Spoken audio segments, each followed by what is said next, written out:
Namseoul University, College English 2, Pre-Learning. Unit 7, At a Hospital. Vocabulary.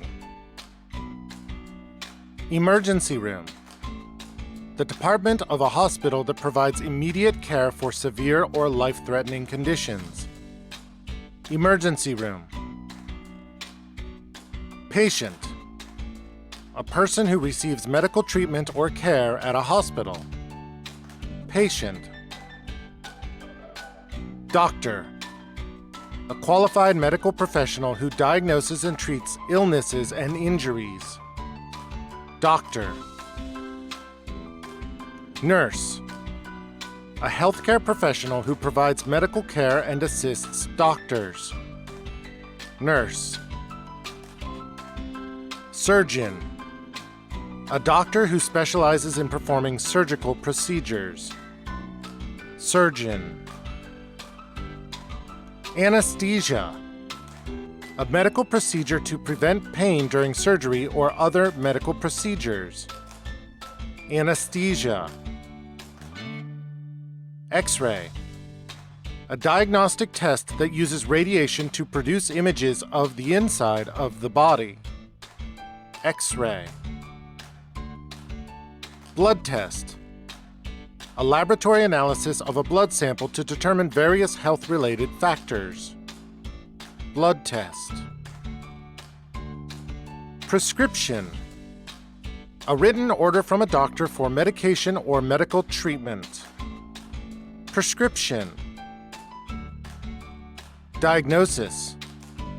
The identification of a disease or medical condition based on symptoms and tests. Diagnosis. Treatment. Medical care provided to improve or cure a disease or medical condition. Treatment. Anesthetic.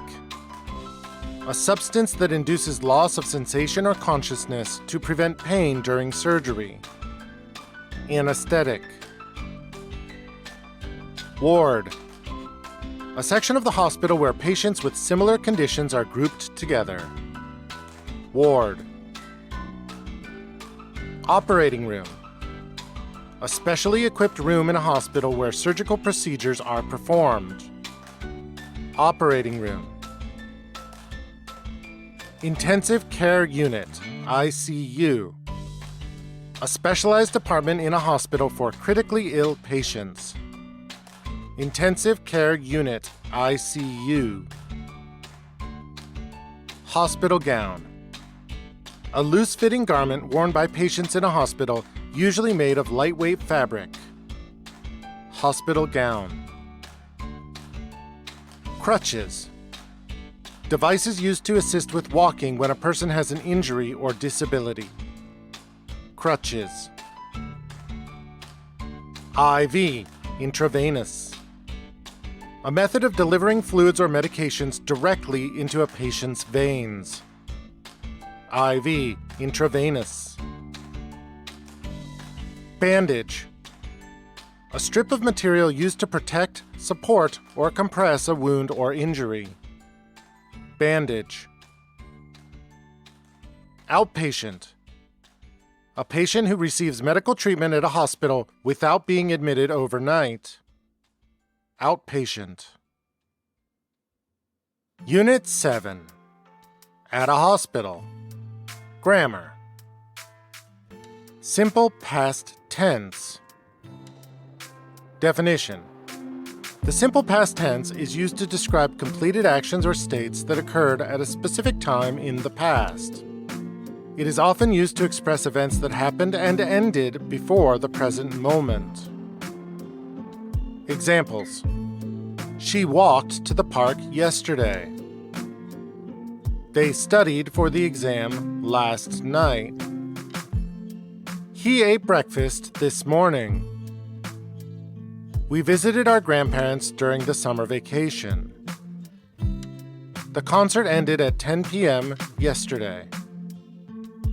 Simple past usage. Completed actions in the past. The simple past tense is used to describe actions that started and finished in the past. It indicates a specific time when the action occurred, and it does not have a connection to the present. Example: I visited Paris last year. Past habits or routines. The simple past tense can be used to talk about past habits or routines that are no longer true in the present. Example: she always walked to work when she lived in the city. Past events in a sequence. The simple past tense can be used to narrate a series of past events in the order they occurred. Example: she woke up, brushed her teeth, and had breakfast before leaving for work. Reported speech. The simple past tense is used to report something someone said or to recount statements or questions made in the past.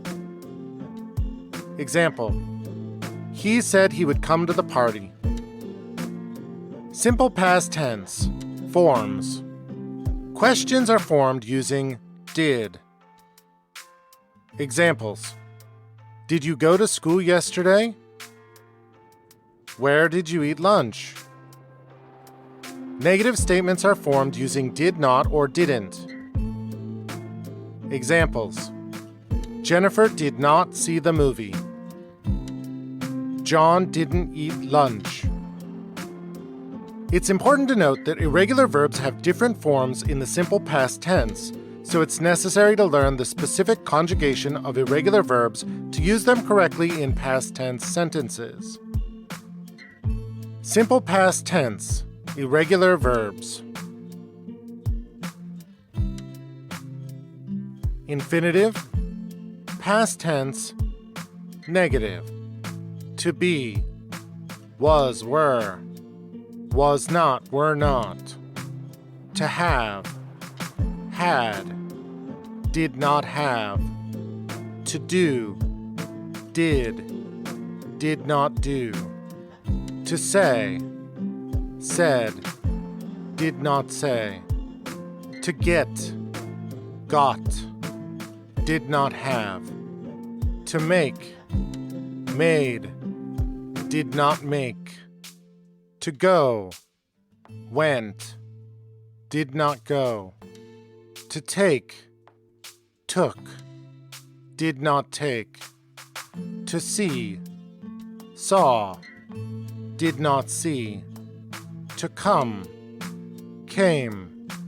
Did not come. Conjunctions.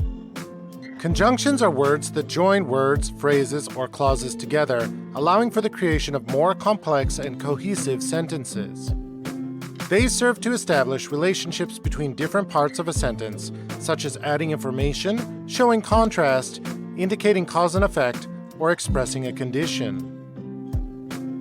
There are 4 types of conjunctions. 1. Coordinating conjunctions. 2. Subordinating conjunctions. 3. Correlative conjunctions. 4. Conjunctive adverbs. Coordinating conjunctions. Coordinating conjunctions connect words, phrases, or independent clauses of equal importance. Examples: for, and, nor, but, or, yet, and so.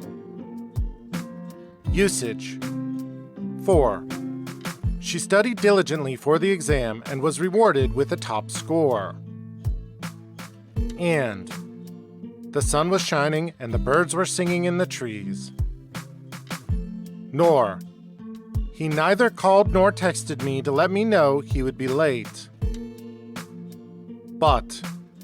I wanted to go to the party, but I had too much work to finish.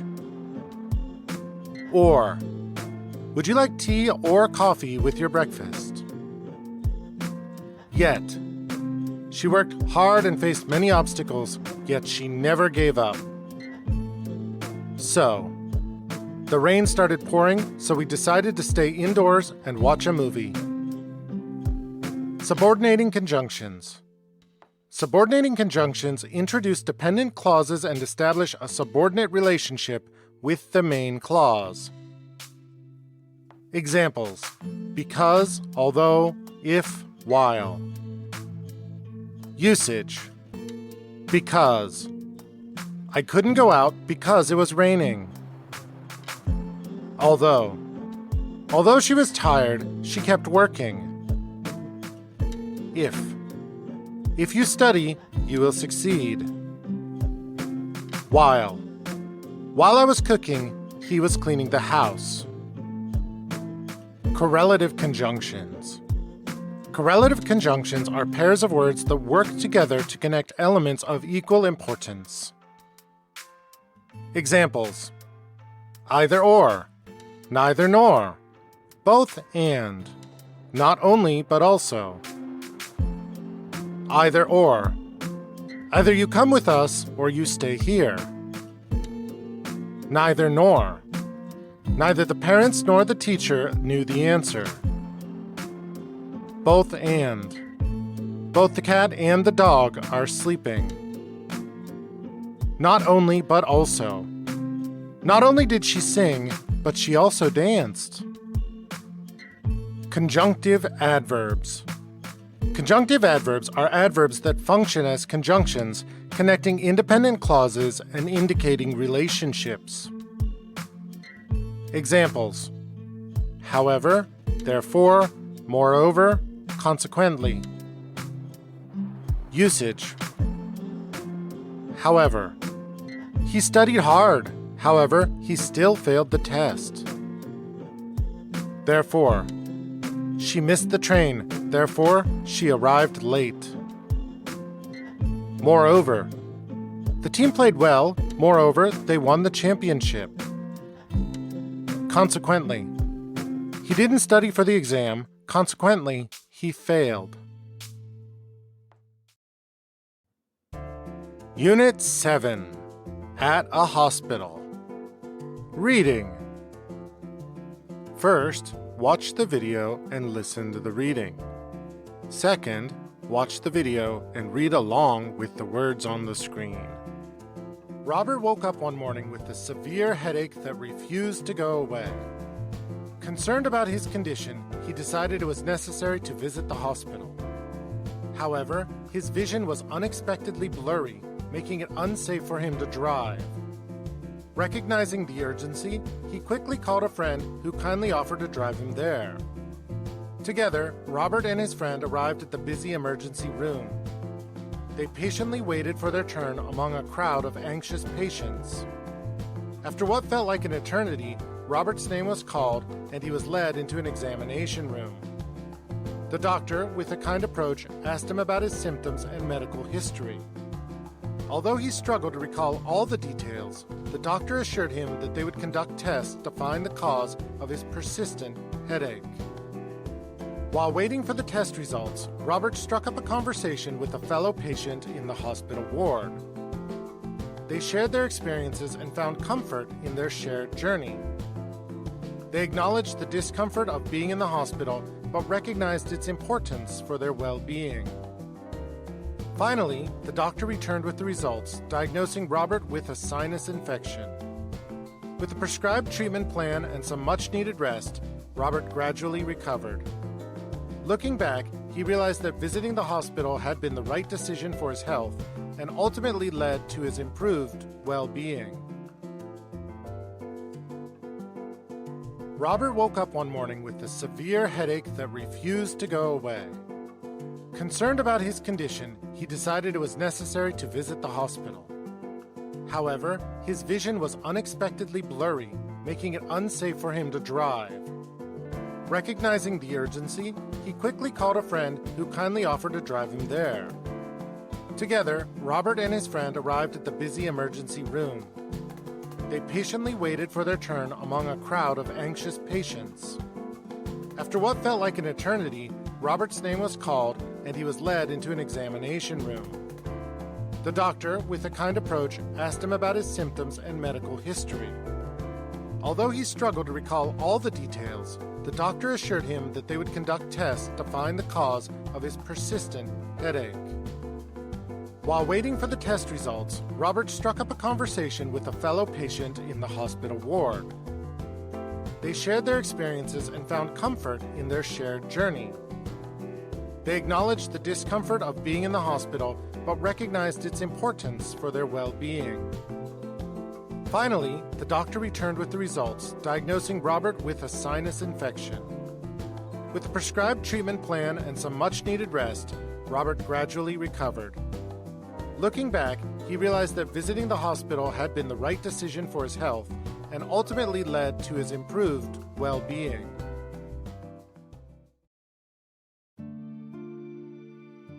Unit 7. At a hospital. Reading exercises. 1. Why did Robert decide to visit the hospital? A. He had a persistent cough. B. He woke up with a severe headache. C. He wanted to get a routine checkup.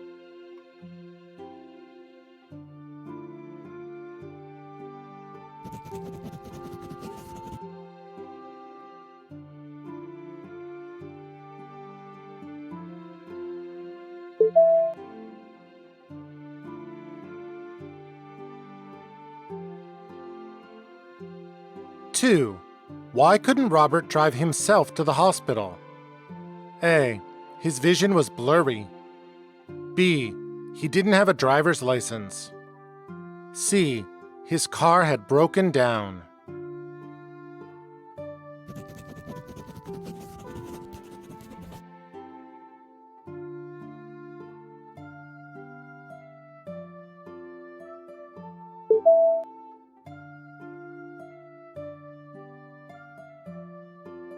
Three.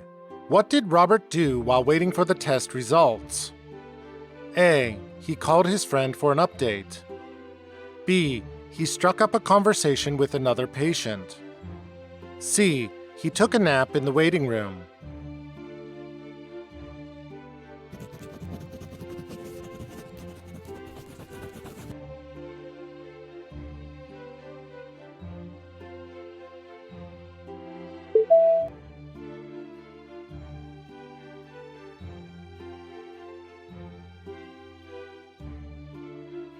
Four. What was Robert diagnosed with?